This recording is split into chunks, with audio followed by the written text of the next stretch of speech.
Abonnez-vous, ciao le Sénégal. Abonnez-vous, ciao le Sénégal.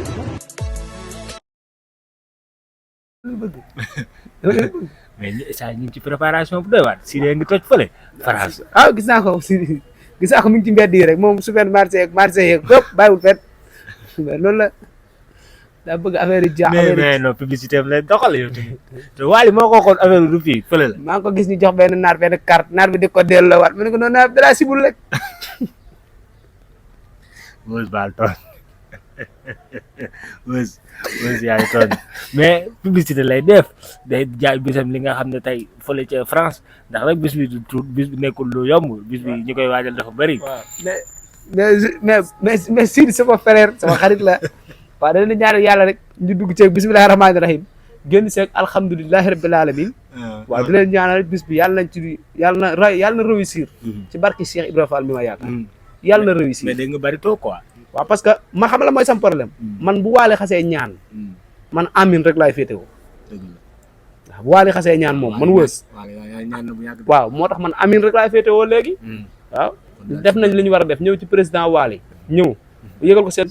ñu ñëw tuuti ci Barito génn na def vidéo xam naa ne moom fi doon nii moom xelam dal na ci li nga xam ne moo di le 29 bi te sénégalais yëpp sax daanaka seen xel dal na ci ni nga ko Sidi nar a fesalee ak ni mu ko war a dëbbee mais sa copain dina la njëkk a génn réew mi de Barito day dem jëni xam nga Sidi dañ koy ñaanal yàlla foofu réussir ci barke Cheikh Ibrahima Fall amiin parce que bu dul dara Sidi sénégalais la ñun ñuy ay sénégalais li ñu war a def mooy ñaanal ko mu feesal ko parce que bu Sidi bu fa amee ndam suñu ndam la dëgg la bu dëgg et puis Wally ñaan na président bi Baye Fall bi ñaan na te Wally moom bu xasee ñaan bu man wës aw ma lu dul li ci teg amiin parce que ñëw nañ ci Wally wax ko lu ñu koy wax jox ko carte invitation am Wally dénk leen ay kàddu ñaanal leen kon man wës aw ma lu wax lu dul amiin jeune bi yàlla na réussir waaw mais lan ngay wax tey ñi nga xam ne tey aussi Faramareen ñi nga xam ne ñi ngi waaj wala est-ce que jàpp nga ni Faramareen ñu bëri dinañ dem dooleel ki nga xam ne moo di Sidi. wax dëgg yàlla Faramareen yi man mboos moom ma leen. waaw man da nga war a dem jàpp ci bis bi nga. waaw mais moom ma leen xam nga tey nit ku nekk parce que Faramareen dañu fiir. Faramareen ñoom Wally rek. loolu scène bi la ko inspiré woo. te ko dafa tëdd gaaleem di nelaw inspiré affaire ñëw ci boppam de. da koy woy ci kaw scène bi nii la ko inspiré woo woy ko mu jàll. tey ma doxantoo la bilaay damay foo ak yéen ci kaw scène bi la loolu yëpp ci kaw scène bi la ko kiyee mu jàll waaw parce que yooyu Wally moom mën a way Wally maanaam Wally moom màgg léegi ci ay way il faut Sénégal ay xam loolu quoi Wally dafa màgg léegi ci ay way te dafa mën a way pire fii Sénégal artistes yi bu ñu leen kuréeloo wër leen Wally da leen di lekk ci ay way ci ay minutes xam nga damay toog di dégg ay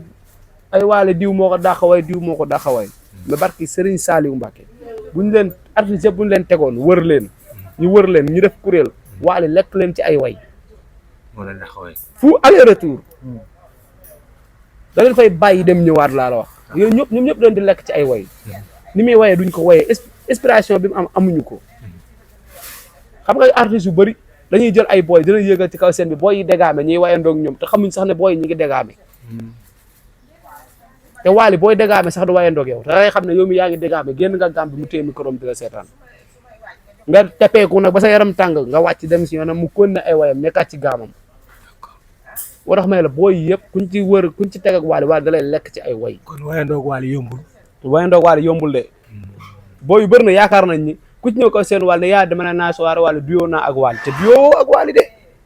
Wally dalaa bàyyi nga tepeeku ba sonn wàcc kaw seenam mu kon ne ay way parce que xam na ne yow yaa ngi dégaame génn nga gaam bi mu nekk Cheikh Seka def na ko fi Papa Ndiaye mi nekk Mbuur def na ko fi booy dañuy dégaame te xam nga li muy problème boo bu ñëwee soirée Wally yéegaloo leen ñu ne dañoo dem soirée Wally ñu ñuy tëj ci kaw seen beeg dañoo bloqué waa Wally yi dañoo soxor ak nangam sangam moo tax gars yi duñ def loolu da leen di bàyyi Wally tamit boo ñëwee mu xool la nga yéeg mu bàyyi la ak micro bi nekk ci gaamam nga dégaame mu téye micro bi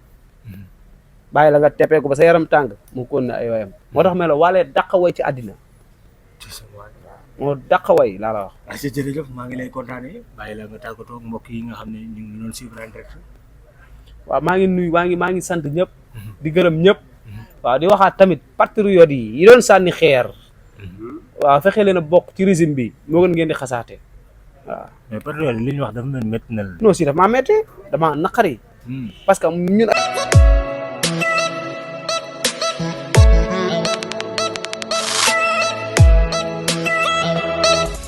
Abonnez-vous, ciao le Sénégal. Abonnez-vous, ciao le Sénégal. Abonnez-vous, ciao le Sénégal.